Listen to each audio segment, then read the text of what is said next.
What's up, everybody? Welcome to Move the Sticks. DJ Bucky back with you. Buck, what is going on, man? Not too much, DJ. Had a chance to finish watching the finals. It was quicker than I would have wanted it to be. Because now that officially kicks off, that there is nothing to watch on TV but a little midsummer baseball.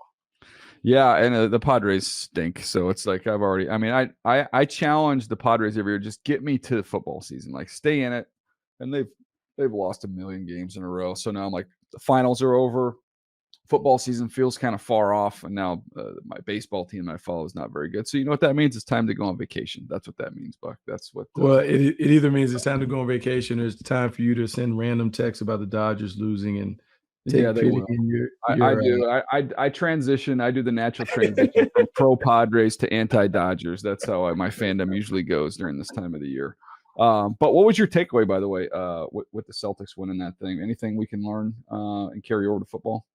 Well, I would say that when you hit on your picks, it gives you a chance. Back-to-back years, they hit on Jason Tatum and Jaylen Brown in different order, but they get those guys.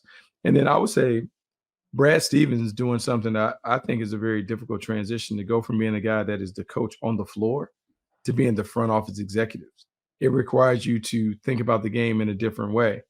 We've talked about our front office experience. When you're the head coach, you think about today, the immediate results. When you're the general manager of the front office, you're thinking about how can we have long-term sustained success. And so some of the moves that you make are with the future in mind.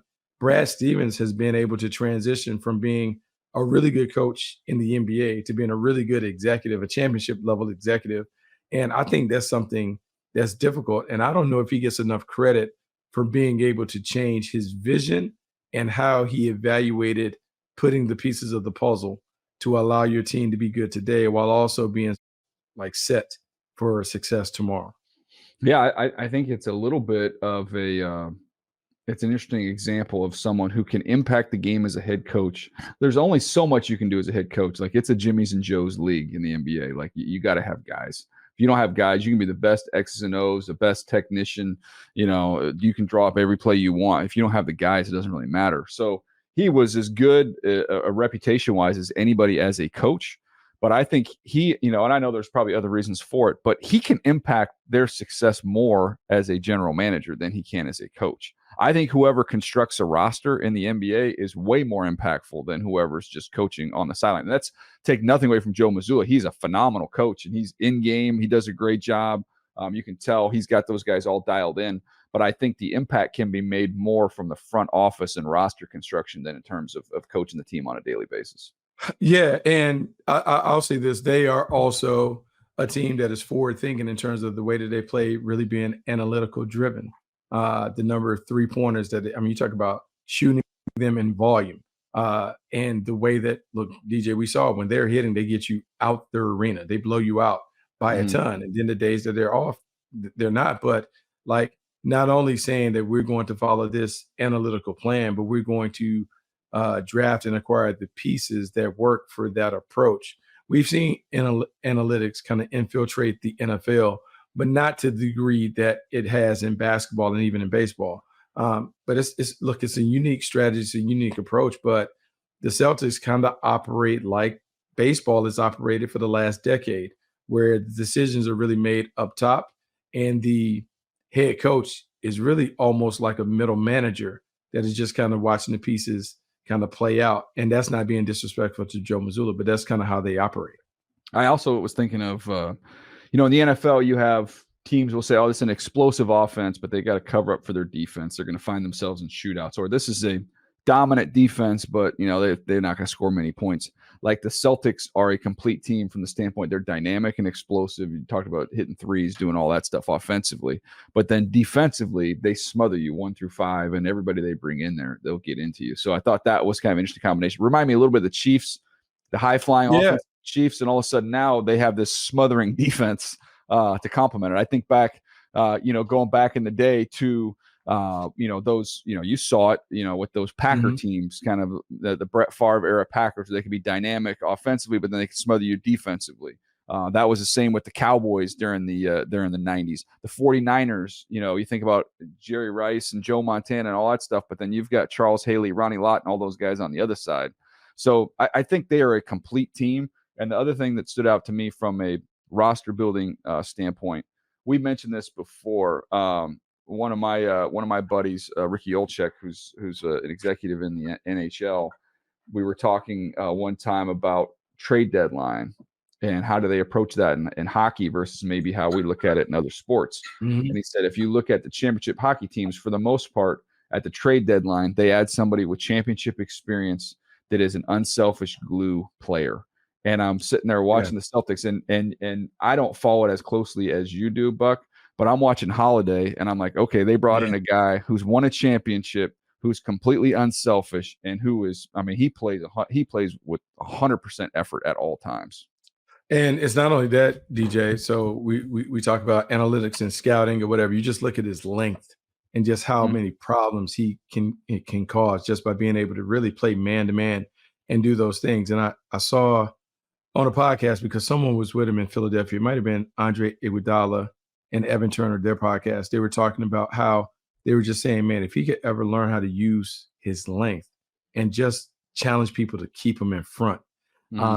He said people have a tough time scoring. And it makes me think about, like, we had a conversation with Chris Harris about cornerbacks and the crossover ability, and how I think we mentioned that Chris Harris was a 3-sport athlete, and how a lot of times when you're a recruiter in college, looking at high school guys, you're looking at them play other sports because some of those things translate. Well, how do they move? How do they do that stuff? And I'm just looking at Drew Holiday and his length and how he smothers, and how, man, like, those traits would make him an outstanding cornerback in the league, just in terms of his ability to just really be able to shrink the court for somebody. But you're right. He is a glue guy. His experience, his championship pedigree from his time at Milwaukee, he has been able to fill in and kind of do whatever is needed. I think that works. And I will also say this, in looking at the team, Derek White being able to do those things. As much as we talk about the stars, and even in our league, we talk about stars and how important those marquee guys are. But man, it's the glue guys that really determine how far you can go when it comes to the postseason. Yeah, no, it's an interesting thing too, because I saw somebody talking about it the other day. They did the exercise, or they were referencing the exercise that we did in the playoffs last year, which was, let's draft between these two rosters. And you start realizing how lopsided it is. You're like, dude, we get to 9 guys from this team before we get to 3 guys on the other team. Like, that's not a fair fight. It's not a fair fight, and it shows up. And it's another thing where we talk about, man, it's not the X's and O's, it's the Jimmys and Joes. Yeah. And if you want to have a chance to win a championship, you got to make sure that you have the right Jimmys and Joes in the building, because talent ultimately gives you the best chance, the greatest opportunity to win. So if we're drafting and doing that stuff, like, we have to draft with a championship in mind. Make sure we get the right pieces that will give us a chance, and then we can figure out the tactics, but you got to get the right people in place. The other thing I was thinking of was, how many times have you had coaches tell you, hey, it's a team game, we're all in this together, but we all need to dominate our individual matchups. Like, that's what's unique about football, right? Is that it is a team game. There's a lot of players involved in every play, 22 guys on the field. So you've got the coordination aspect of it and being on the same page and not getting outside of the scheme. But there is also there's a one-on-one matchup on every play. And can you dominate your one-on-ones? I don't know if you saw the little thing they had with mic'd up with Jaylen Brown, when he was like, hey, if Luka gives the ball up, he's not getting it back. He wants the ball, he's going to have to bring it up the floor. And then he said later they had him mic'd up, and he's like, hey, if Luka goes back in, I'm in. That was his focus. That was where his eyesights were, was that one-on-one matchup. Okay, so let's also talk about this, because and I'll say it, and we've talked about it a little bit in our previous experiences about smart players and how you can never have enough smart players. DJ, I don't think it's a coincidence that Jaylen Brown went to Cal, Jason Tatum went to Duke, Drew Holiday went to UCLA. Like, you talk about high IQ players, smart players, and just the latitude that smart guys can give you as a head coach in terms of the volume and those things. And it seems like a little thing, particularly in basketball, because guys are kind of coming out so early. But I just remember all those conversations that we had when we were the Carolina Panthers and we were in the Super Bowl, the Final Four. Man, it was comprised of the teams with the most college graduates. And to me, there's still something to intelligence and just the need to make sure that I have a really smart team. If you give me a really smart team, I'm going to find a way to win a bunch of games, because I can do more with my players because of their mental capacities. We talked about it with wideouts. When you look at the wideouts that have kind of emerged in this new wave of wideouts that we have, we talked about toughness and play strength and some other things they have in common, but intelligence. We talked, I think it was Les Snead or someone we talked about how guys that came in and knew everything, like we could put them in any position, interchangeable, having that understanding and knowledge. Chris Harris talked about it on the pod the other day about how he had to know everything. That was his advantage as an undrafted player to make the team, is I knew everything. I knew every position, corner, safety, nickel, you name it, I can play it. So I do think that gets lost a little bit in the process. But man, you get a team of comprised of some really smart dudes. By the way, you want to talk to some smart guys? Go talk to McDuffie with the Kansas City Chiefs for 10 minutes. Yeah. I mean, incredibly smart dude. So, anyways, I think there's some fun takeaways there on the basketball side of things, which we take over to football. We're gonna do an early break in this episode. Ooh, early break, because I want to save our time, because we're gonna come back. We're gonna do 3 more episodes this week, where we're going to rank these positions: quarterbacks, receivers, running backs by division, 1, 2, 3, 4. And then as we kind of get through it, we'll tabulate the numbers and have Nabil do that for us, and we'll figure out, like, okay, we're some teams that are maybe we think construction-wise offensively, you could see some dynamic offense from inside their own division. So we'll start with the quarterbacks, and we'll do that right after this. All right, Buck, you ready to rock? Let's get going. Let's do it.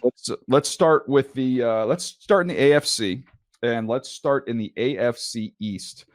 So I've got my numbers already down, so I'm not going to be influenced by you, but I'm going to see if we end up coming to some of these same conclusions here. So 1, 2, 3, 4. How do you stack the quarterbacks in the AFC East? Nabil, you got to keep track of these so you can tabulate these numbers for us. Go ahead, Buck.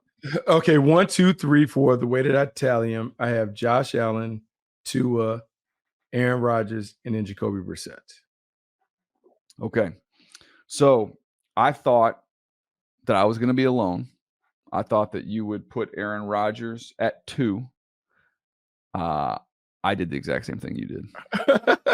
So I've got Josh Allen 1. I've got Tua 2. I've got Aaron Rodgers 3. I've got Jacoby Brissett 4, which to me, we can all agree Allen's 1, Brissett is 4. The conversation and debate is Tua versus Aaron. And when you factor into health and recent performance and expectations of where they are, I couldn't get myself. I respect Aaron and what he's done and accomplished, but I couldn't put him down over Tua based off of recent history.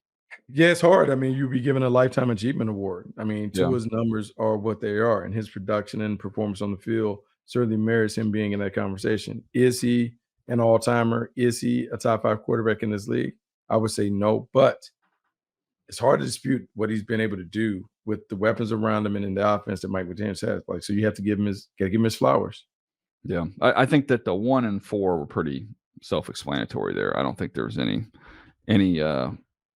debate or any thought whatsoever of coming off those guys at 1 and 4 with Josh Allen at 1 and with Brissett there at 4. We'll see how long it takes. Drake May, maybe this is an entire redshirt year for him. We'll see. It looks like he got a little bit better as we went through the offseason, and hopefully that continues on into the regular season. All right, this next one I think is one where there is a debate at the top, because this is a division that I've said that the AFC North, NFC North, the 2 most intriguing divisions. I think they're the 2 best divisions in the NFL. So how do you stack them up 1 through 4 AFC North, Buck? Okay, look, I know this is going to be controversial, but I'm okay. I'm going to stand on it. So let's go. Joe Burrow, Lamar Jackson, Russell Wilson, Deshaun Watson, 1, 2, 3, 4. Okay, that's why I said it was going to be a debate. I had Lamar Jackson, Joe Burrow, Russell Wilson, Deshaun Watson. So we had the same 3 and 4. It's just 1 and 2. And that of all these lists, of all these divisions, this is the one. And we could say, look, we're not talking for those that don't know, when you're in a draft room, one thing that never comes up. It never comes up that this guy won a Heisman Trophy or this guy was all conference or this guy. Accolades don't mean anything when we're stacking these guys. So the MVPs don't. This is not part of the way we do business. It's not the way scouts think. It's not the way scouts talk. It's not the way we're going to do it here. So I'm not saying I gave Lamar Jackson the nod because he's won a couple MVPs. I really, Buck, I went with Lamar Jackson over Joe Burrow because I can rely on him just health wise. I mean, that was the tiebreaker. He has been available, and I love Joe Burrow might be my number 1 favorite player in the entire league. And if I knew for a fact you're going to trot him out there for 17 weeks, I probably would switch to your side. But based off of availability, I factored that in. I mean, look, it's a discussion that is worthy of being thrown into the conversation when talking about Burrow and Jackson and the health considerations, because Lamar Jackson has been available. He is coming off the MVP campaign.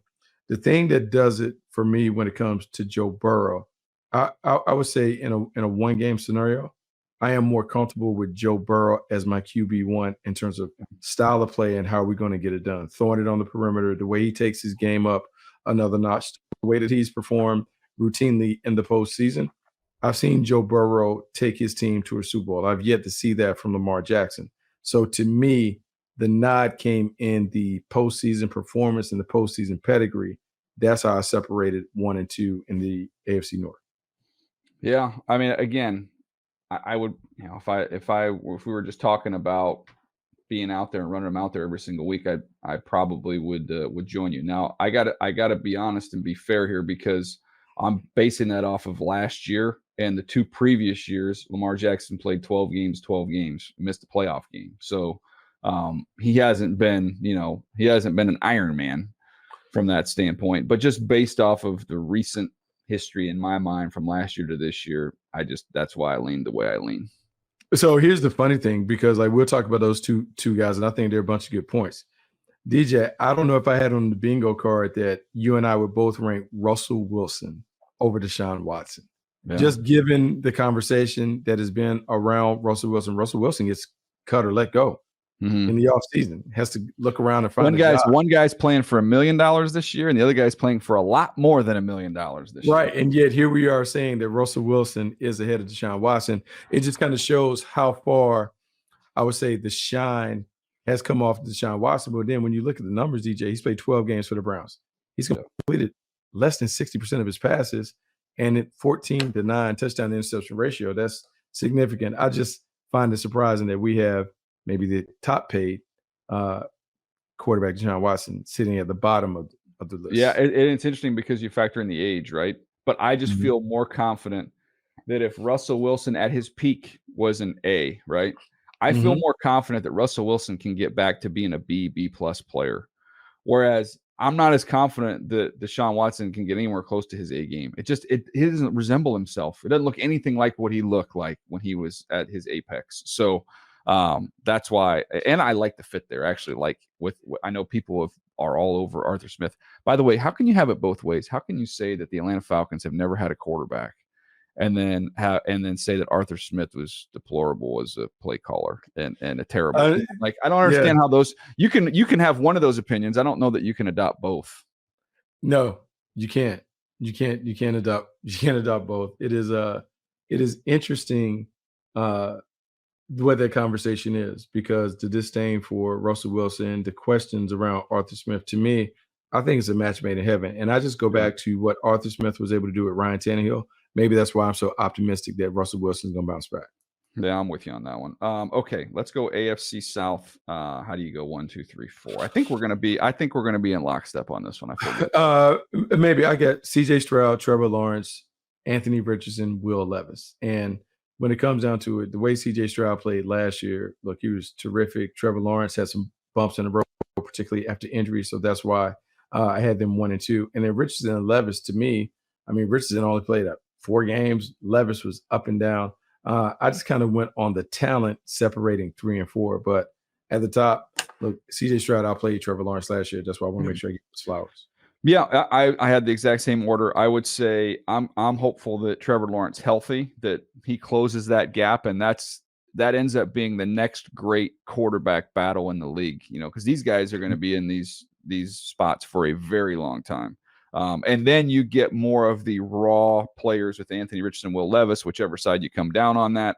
I came down with Richardson just because of his ability to run and that adding to the mix. But obviously, he's got to stay healthy for that to be the case. But I do feel like the Stroud-Lawrence competition is not only going to be a great individual race to see how these two guys play, but I think those two teams are going to be butting heads for a decade plus, which is going to be a lot of fun. Oh, it's on. I mean, it's on and popping. I mean, I think Trevor Lawrence certainly has heard the conversation. CJ Stroud is seemingly taking the baton from him as the belle of the ball, the cream of the crop in the AFC South. We'll see if number 16 can find a way to work his way back. Okay, let's go AFC West. To me, I don't think it's a bit of a surprise. Let's go Pat Mahomes. It's easy. Yeah, Pat Mahomes, Justin Herbert. I did throw a curveball in there. I put Bo Nix over Ooh. Okay. That's my surprise. That's my Okay. surprise. Well, I kept it kind of chalk here because I ended up going with Minshew just because he's been in the league and at least has some put up decent numbers. So, and we'll see. Aiden O'Connell could be the starter there. That's not even a lock. That's going to be Gardner Minshew. Aiden O'Connell did some good things last year. Mhm. You've got Stidham still there in Denver, but let's assume that Bo Nix ends up winning that gig. I think that's the discussion. I mean, look, Mahomes 1, Herbert 2, no surprise there. I'm anxious to see, some new pieces around Justin Herbert, some younger pieces, losing a couple key weapons. But I think what people have to realize with Herbert is that, yeah, you can say, oh, Keenan's gone, Mike's gone, but they've missed a lot of time over those years too. So it's not like he's had those guys the whole time either. Yes, he had to play without them for a long time, and he's been able to be productive without those guys. The thing that separates him and Pat Mahomes is Pat Mahomes has been able to play with A-level players and win, and he's also been able to play with B-level players around him and win. To me, that's a testament to his ability as a franchise quarterback to take over the game. I'm a believer in Justin Herbert. We just haven't seen it. Like I don't have enough concrete evidence to be like, hey, guys, look, this is why you have to talk about him like that. But in terms of intangibles, intelligence, athleticism, arm talent, all that, he checks off all the boxes. Yeah. I'm curious to see on Herbert's career, and then we'll move on to the NFC. But if he has kind of a little bit of a Matthew Stafford type climb, a little bit, I could see that arc for him as they try and build up around him. Okay, let's get to the NFC. NFC East is an interesting one here. Buck, how do you go? So it is very interesting, but I am going to go Dak Prescott, Jalen Hurts, Jaden Daniels, Daniel Jones. 1, 2, 3, 4. Prescott at the top. Yep, I did the same exact thing. And, look, you come off Jalen Hurts 2 years ago, but last year was not the same. He's another one who takes a lot of physical toll. There's a lot of physical toll on his body with the way that he plays. He needs to have a bounce back year. But I think, Jaden Daniels 3 over Daniel Jones, it's a little bit, you're kind of buying sight unseen, but just, the way that he played last year on his way to being the second overall pick and the early returns that you hear, and haven't done our homework on what he's like in terms of the work ethic standpoint, intelligence, all that off the charts. So we're flying blind there on that one with him at 3. But the one that I want to just hit on briefly here, it's Dak Prescott. I mean, it's hard because the Cowboys, every show talks about him so much. They're the most criticized, scrutinized team in football. Yeah, is he underrated, Buck? Like, is it too much hate on him? I think he's underrated for his regular season performances, and I think he gets he's a lightning bolt of criticism in the postseason. Didn't play well in the postseason game. They lose to the Green Bay Packers, and all of the hate and dismissiveness that people had against him, it kind of reappeared. But when you look at the regular season, his numbers are phenomenal. What he's been able to do, how he quickly adapted to new offense, to me, says everything you need to know about his intellect, his intelligence, and intangibles. All right, let's get to the NFC North here. How do you go? This is tough, and I know this is going to draw the ire of some. Are you going to? I'm gonna go. Look, man, going all the way back, we've been consistent in this since we've had Goff versus Wentz. I've always gone with Goff, so I got Goff 1, Jordan Love 2, Caleb Williams 3, then Sam Darnold at 4. Okay, I didn't think that's controversial at all. Jared Goff is 1 for me. I have Jordan Love 2. I have Sam Darnold 3, Caleb Williams 4. And that's just, that's just because I think it's going to be a little bit of an adjustment period with Caleb. And then I think that, he's got a chance. Sky's the limit. And I'm bullish on Sam Darnold with Kevin O'Connell and all the pieces that they have there in Minnesota. So the two Trojans there, Darnold and Caleb Williams, is a good debate. I think that's something that maybe if we're talking the first 8 games, I've got Sam Darnold. Maybe the last 9 games now. I got to get used to that. The last 9 games, maybe it's Caleb Williams. But I want Sam Darnold to start it off here. Well, I knew that, and I anticipated that. And the only reason why I went with Caleb Williams over Sam Darnold is I just believe the supporting cast around Caleb Williams is going to make it where he's not going to be able to falter. There's just too many Mhm. good players around him. Where if he just is a pass first point guard, the production and the numbers are going to fall for him. Where Sam Darnold's going to have to play a little more. There was some uncertainty for a little bit about Justin Jefferson. Can they build that chemistry? Because of that, Caleb Williams to me is the pick just right now. Yeah. I'm also looking at with Sam Darnold. A lot of people, when JJ McCarthy was drafted, thought, "Oh, okay, JJ McCarthy, he's gonna jump right into that starting lineup." And I I don't believe that. I thought Sam Darnold's going to have this job. He's going to win this job early, and the blueprint's out there. And I think Kevin, Mhm. and talking to Kevin O'Connell in the run up to the draft, he was confident in Sam and how he fit there, and the blueprint was there with Baker Mayfield and what he did in Tampa. You know, same draft class as Sam. Obviously, they were teammates there with the Carolina Panthers for a Mhm. brief minute, but he got, after bouncing around in some different spots, Baker Mayfield got with the right people in Tampa, and you saw the talent that made him the first overall pick show through. And they feel like with Sam Darnold, the same type of thing can happen there with the Minnesota Vikings. He has a good year, and then they have good problems, right? You end up having to decide: do we want to extend Sam Darnold? Do we want to trade him, move on? Franchise him, whatever. You've got decisions to make, but they're good decisions with JJ McCarthy waiting in the wings there. All right, NFC South, Buck. So NFC South, I mean, this is about like where you put your money at. And so Kirk Cousins, Baker Mayfield, Derek Carr, then Bryce Young. And Kirk Cousins for me was the obvious choice to be number one, just because like what we anticipated the Atlanta Falcons doing with him in the fold before they surprised us and took Michael Penix. That doesn't change anything. I expect Kirk Cousins to be the season-long starter, and if he is the starter and just plays to what he's played, he's going to put up ridiculous numbers. Another 4,000-yard season should be expected, and this offense should finally play and perform at a level that many of us expected when you saw them accumulate so many young, dynamic playmakers on the perimeter. Yep. I ended up going with the exact same: Kirk Cousins, Baker Mayfield, Derek Carr, Bryce Young. And I'll say at the end of this year, if you're a Carolina Panthers fan, you need Bryce Young to pass Derek Carr. You need him to be the third. You need him to be at least the third best quarterback in this division. You're hoping, maybe he can climb a little bit higher because, Kirk's older, coming off an Achilles. Baker's been, found his groove last year, but has had an up and down, career. Like, you take Bryce Young where you took him, you traded what you traded for him. He needs to climb his way up to at least, eventually being the second best quarterback in this division. But I'm saying that let's make the target this year. He's got to reel in Derek Carr. At the end of this year, we have to say the Carolina Panthers are in a better position quarterback wise than New Orleans Saints. Or at that point in time, after 2 years, Buck, I'd be a little bit nervous. Yeah, I would be nervous if he's not able to kind of move up the ranks and catch Derek Carr, who has really become a check down master. It would be problematic and concerning. I still not in love with all the weapons that they have around them. I think they need more. No, absolutely. That's why I'm setting the bar just climbing up one spot. I'm not asking him to do more than that, but you got to get up. But the game, but knowing Bryce in terms of watching him and watch how he progressed at Alabama, the game should slow down. If it slows down where he can process and know exactly where to go with the football, he's gonna have a lot of success. It's just a matter of him slowing everything down and then giving him enough firepower to be able to do what he did so successfully when he was a collegiate. All right, let's get to the NFC West. Okay. Yeah, let's just put it out there. Brock Purdy, Matthew Stafford, Geno Smith, and Kyler Murray. Ooh.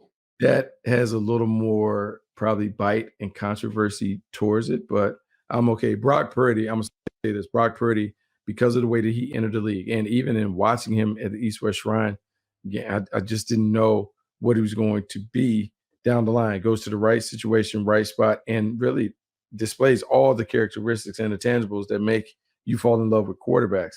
He has that. He's an easy thrower. He has more athleticism people give him credit for. He got some spunk to him, some dog to him that really enables his teammates to fall in line. And when I look at him and Matthew Stafford, I just believe Purdy gets so much more out of his people on offense and defense because of his personnel. Yeah, I just go with efficiency, and I don't think anybody's more efficient than Brock Purdy in terms of decision-making, accuracy, finding explosive plays. I'm over. We're past it now. He's been to the Super Bowl. we're past giving all the praise to supporting cast, play caller, playmakers, all that stuff. Yeah. Like that stuff's over. He's established himself as a really a top tier quarterback. So I'm going to go Brock Purdy 1, Stafford 2. I went Kyler 3. Hoping now, especially with Marvin Harrison Jr. in there, having some weapons to work with. I think Kyler Murray's due healthy. He's due for a big year. And then Geno Smith there. New coaching staff coming in. Some adjustment there. We'll see how Geno plays there. You got to remember Sam Howell obviously has entered the building too. So he's going to have to keep playing at a high level. Or they might get a quick look-see at Sam Howell at some point in time. So we were on the, we're on a similar page there with those quarterbacks. So there you go. We got quarterbacks in the books. Tomorrow and the following day, we've got 2 more episodes coming this week. So it'll be a 4-episode podcast week here in the offseason, Buck. You don't see that very often. So, but these next 2 are going to be, let's call them little mini episodes. So we'll do running backs, and we'll come back and we'll do wide receivers as well. So running backs will be on Wednesday, and then we'll do the wideouts there on Thursday. So be on the lookout for those 2 little mini pods coming your way. A little bonus here as we get towards the end of the month of June. We appreciate you hanging with us, and we'll see you next time right here on Move the Sticks.